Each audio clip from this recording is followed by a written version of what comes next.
श्री गुरुदेव भगवान की जय। श्रीमद् भगवद गीता के 6वें अध्याय में श्री भगवान आत्म संयम योग के लिए मन इंद्रियों को बस में रखना और संसार में न भटकें, इसके अनेक उपाय बताते हैं।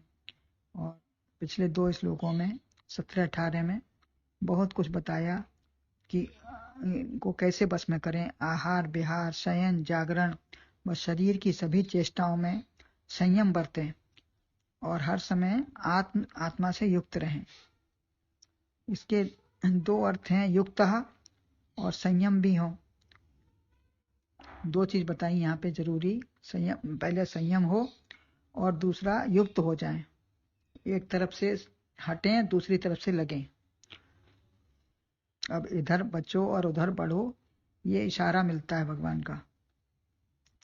तो संयम पहले होगा और आत्मा से मिले भी हों तो विचार करो। हर वक्त यही पूजा है, हर समय विचार करना है, विवेक रखना है, अपने विवेक को जागृत रखना है। यही हमारी पूजा है, यही आचार है। पहला है क्या कैसे करें।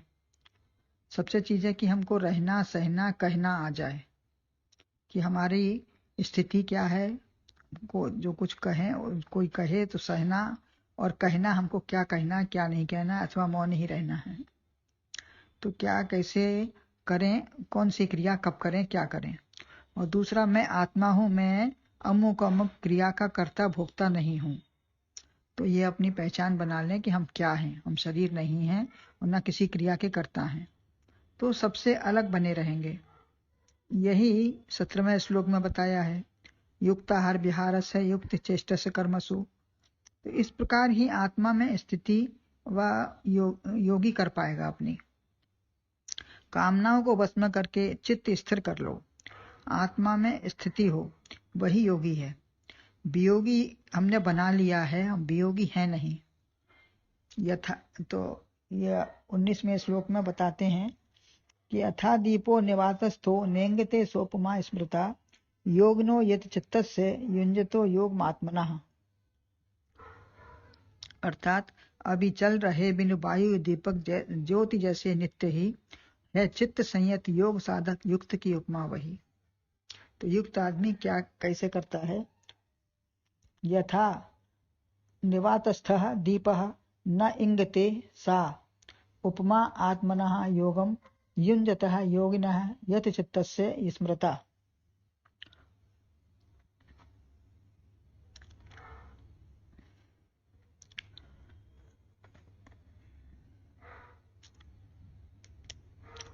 उपमा देकर बताते हैं।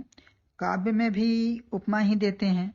भगवान जैसे बताते हैं, भगवान का मुखारबिंद कमल या सीता का मुख चंद्रमा के समान है। जिसका वर्णन नहीं कर सकते या जिसने अनुभव किया है वही जानता है। जितनी विशेषताएं हैं उनकी वह उपमा से ही कल्पना की जा सकती है। केवल कल्पना ही की जा सकती है, वास्तविक वर्णन तो कोई नहीं कर पाता। ऐसे ही आत्म तत्व अवर्णनीय है, चित्त चैतन्य है, वह कहने सुनने में आता ही नहीं। जब मिल गया तो कैसे किसको क्या कहें। जब आप मिल ही गया तो फिर कहने वाला कोई अलग रहा ही नहीं, किसके लिए क्या कहें। अतः वर्णन नहीं कर सकते, उपमा से ही कहते हैं। निर्भिन्नता दीपः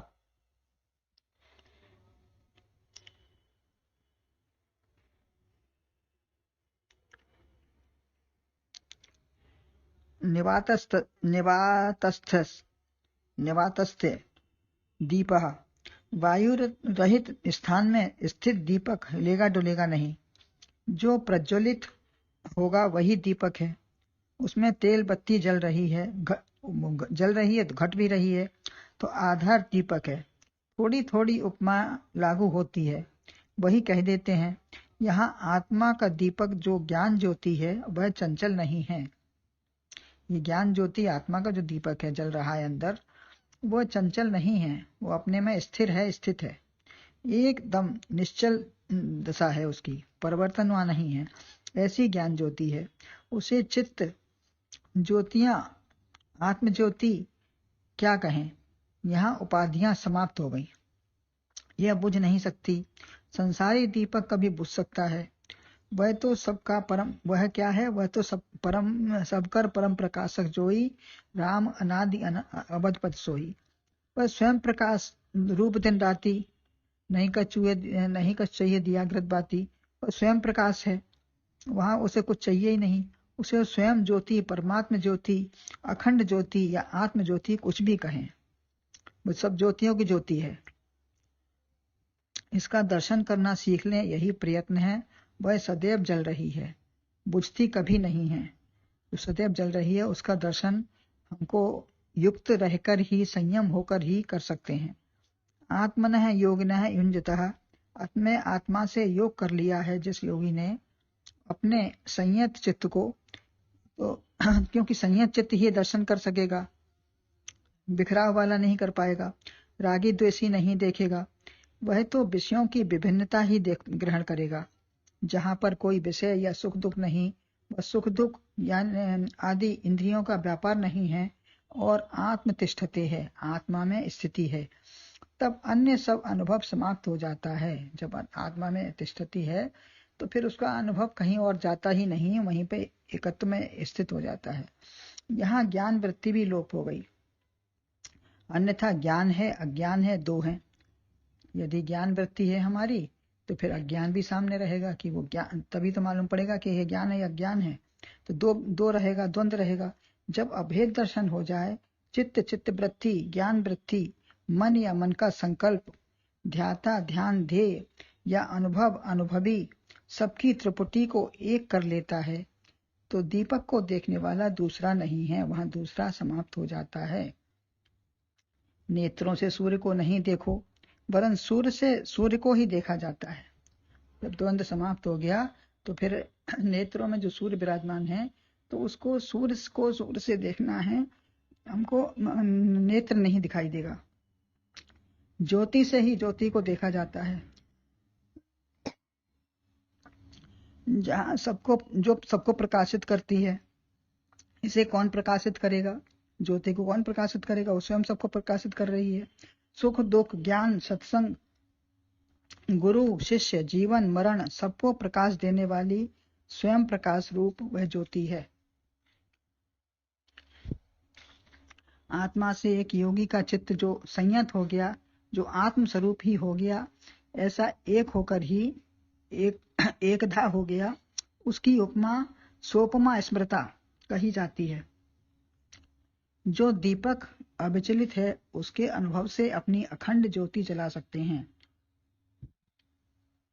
हमारी अखंड ज्योति किस दीपक से जलेगी? जो अविचलित है, हिलता डुलता नहीं है, अपना एक समान बना रहता है।